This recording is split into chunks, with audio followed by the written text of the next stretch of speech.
My dear friends, in a world filled with noise, instant reactions, and fleeting distractions, the call to speak with goodness, deeply and sincerely is more urgent than ever. Words have power. They shape not just our relationships, but our very souls.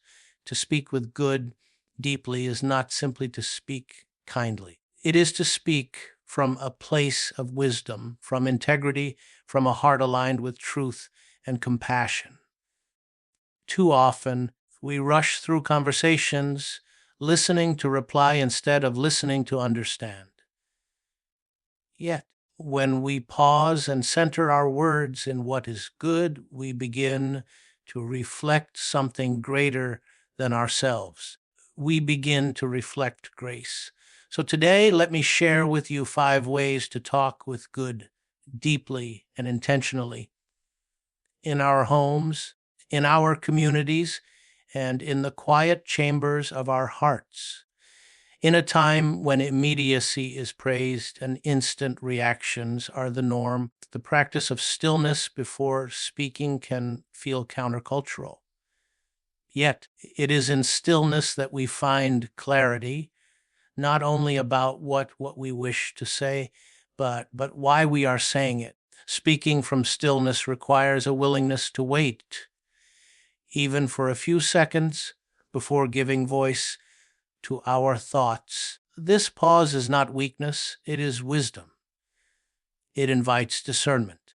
It allows our emotions to settle and our intentions to rise to the surface. Speaking from stillness does not deny emotion. It honors it, but does not allow it to rule. Our emotions are a sacred part of being human, and they are not our enemy. But when emotions, especially anger, frustration, or fear, become the engine of our speech, they often lead us to say things we regret. Words spoken in haste can cut deeply and linger long after the moment has passed. On the other hand, when we cultivate the habit of pausing, breathing, reflecting, centering ourselves, we create space for grace to enter. In that space, we begin to speak not just from how we feel in a moment, but from who we are becoming over time. Stillness is not always silence, but it is always intentional. It draws from a deeper well than opinion or impulse. Speaking from stillness is not about rehearsing the perfect sentence or appearing calm on the outside. It is about letting your heart find alignment with what is true, kind, and necessary. It is the refusal to let urgency become your compass. In conversations that are difficult or emotionally charged, it is often the one who finds stillness who becomes the steady hand on the wheel, guiding the interaction toward peace instead of conflict. There are moments when we are provoked, intentionally or not, and everything in us wants to react. But in those moments, speaking from stillness becomes an act of strength. It is choosing not to escalate, not to retaliate, not to prove a point at the expense of a person. It is a holy restraint, a sacred discipline that says, I will not let this moment steal my peace or distort my voice. This kind of stillness is not passive. It is power under control. It reflects the kind of strength that builds rather than breaks. Speaking from stillness also invites us into deeper awareness of ourselves and others. We begin to notice the emotional currents underneath our conversations. We become more sensitive to the needs behind people's words and more attuned to the messages beneath our own. It shifts the focus from winning an argument to nurturing a relationship. In this way, stillness is not just a technique, it is a spiritual posture. It turns our conversations from battlegrounds into bridges and makes our words not only more measured, but more meaningful. Integrity is not only found in how we live, but in how we speak. Our words are often the first evidence others have of our character.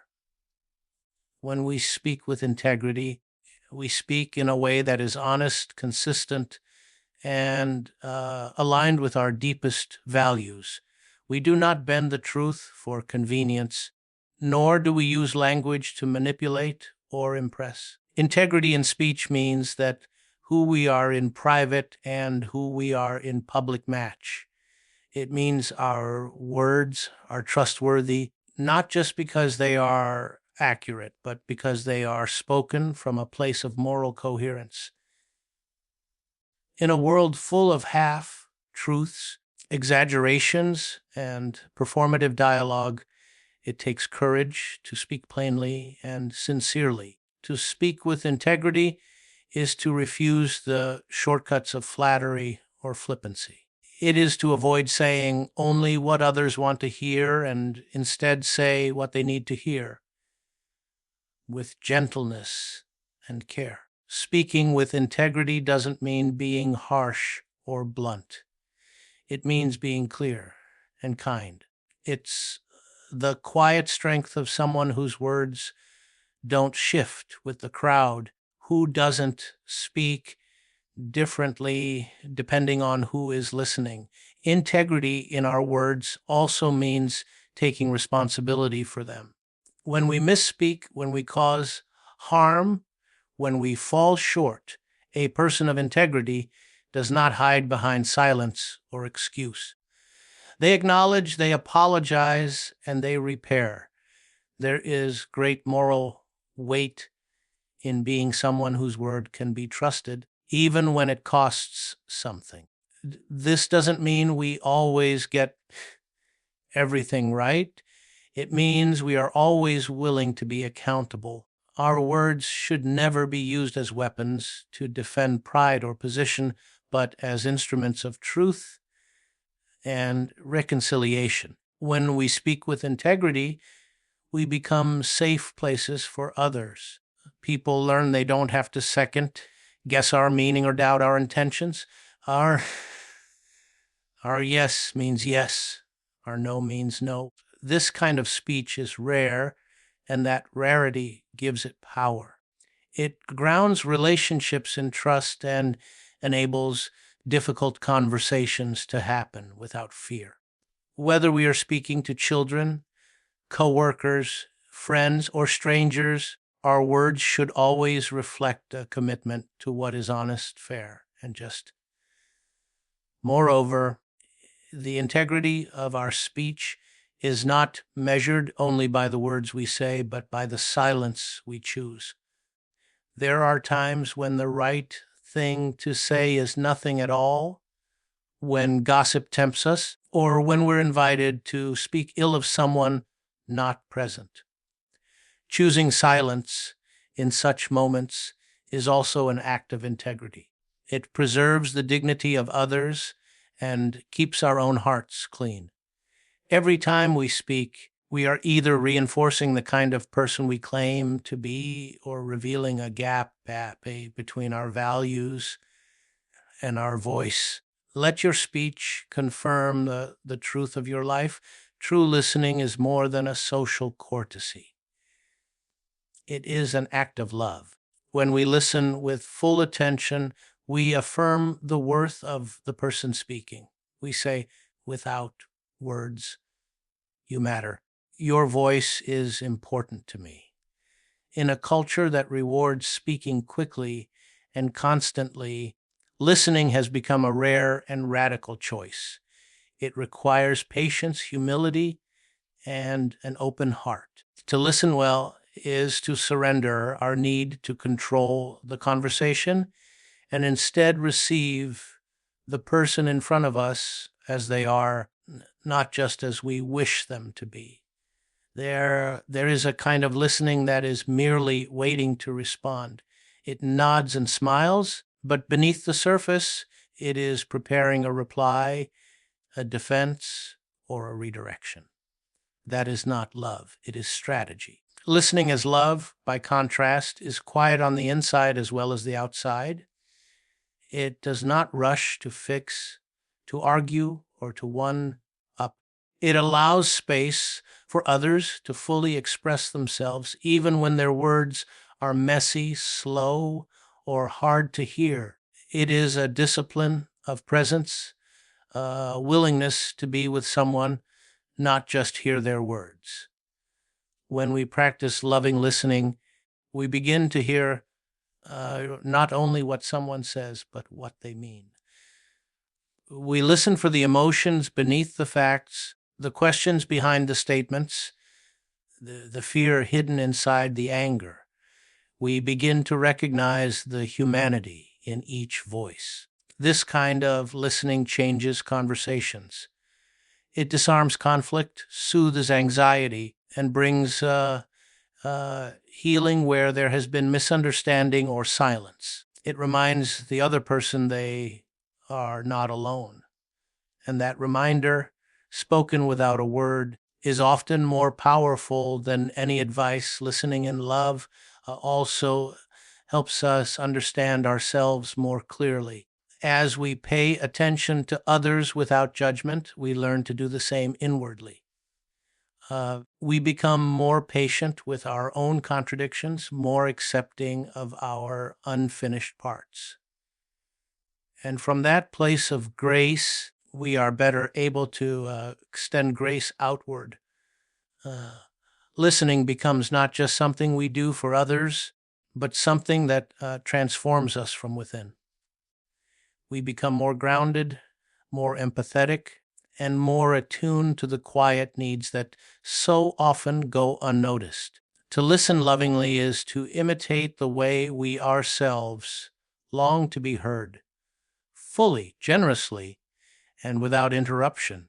It is to honor the sacredness of each person's story, no matter how different it may be from our own. In a world where so many are shouting to be seen and heard, the listener becomes a quiet sanctuary, not because they have all the answers, but because they are willing to share the silence that holds space for truth to rise. Listening is not weakness. It is love with ears wide open. Words are among the most powerful tools we have.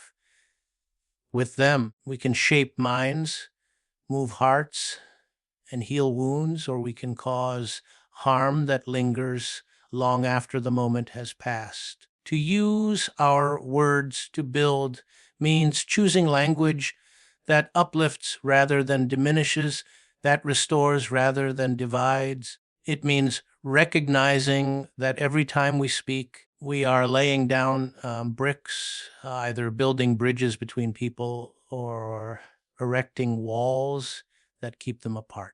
This awareness must guide our conversations, especially when emotions run high or opinions differ sharply.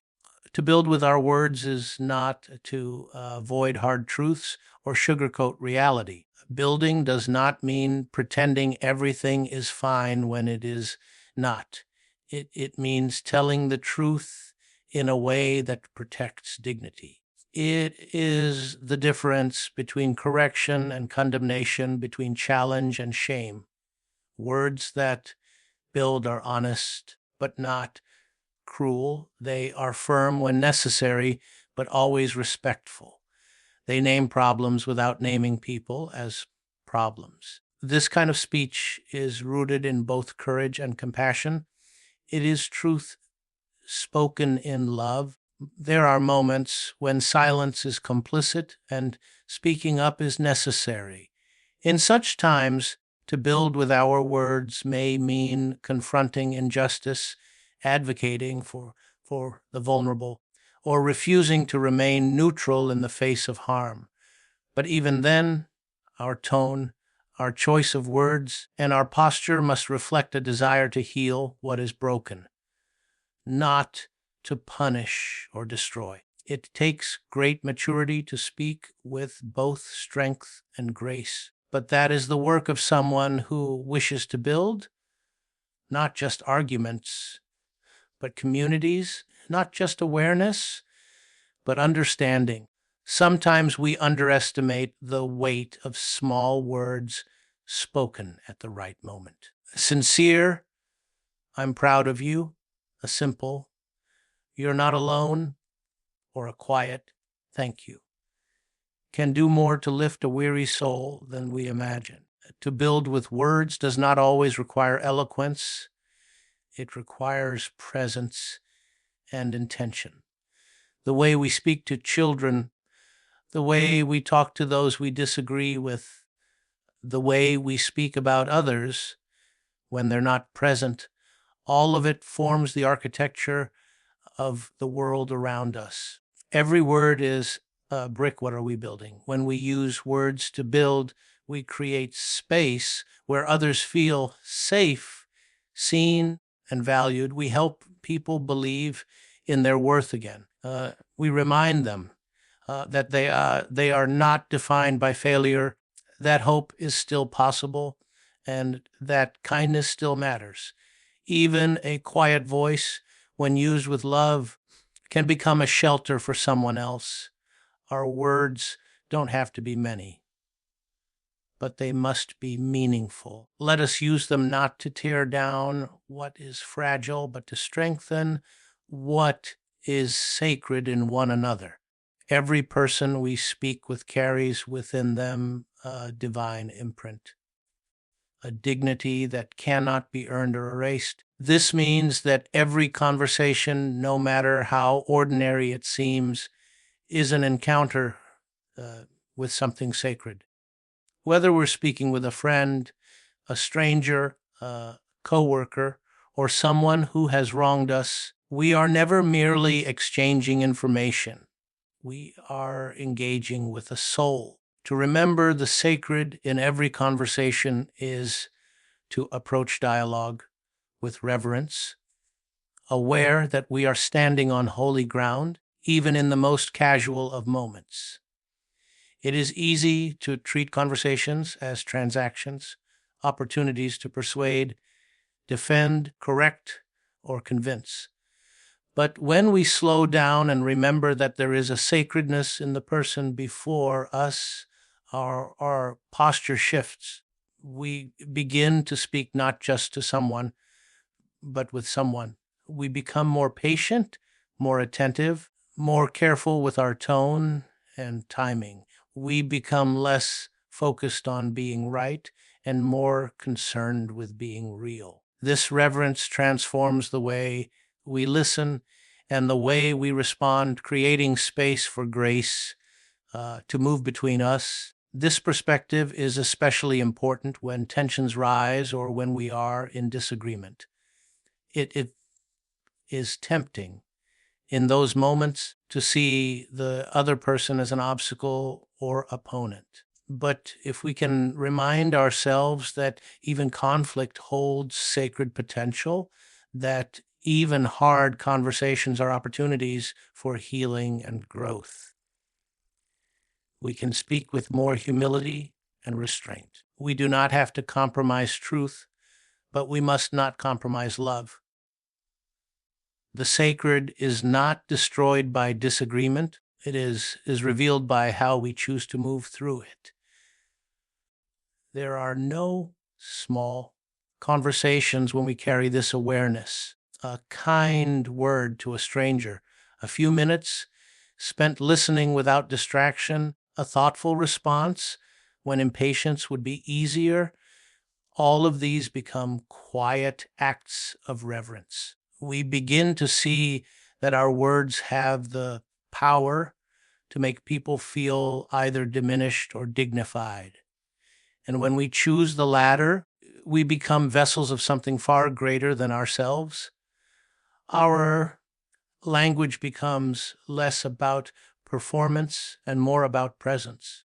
To remember the sacred in every conversation is to believe that people are more than their words, more than their mistakes, more than the roles they play. It is to speak in a way that honors their story, even if we don't fully understand it. It means being mindful of the weight our words can carry, how a careless remark can wound, and how a thoughtful one can restore. When we recognize the sacredness in those we speak with, we begin to speak not only with greater care, but with greater purpose.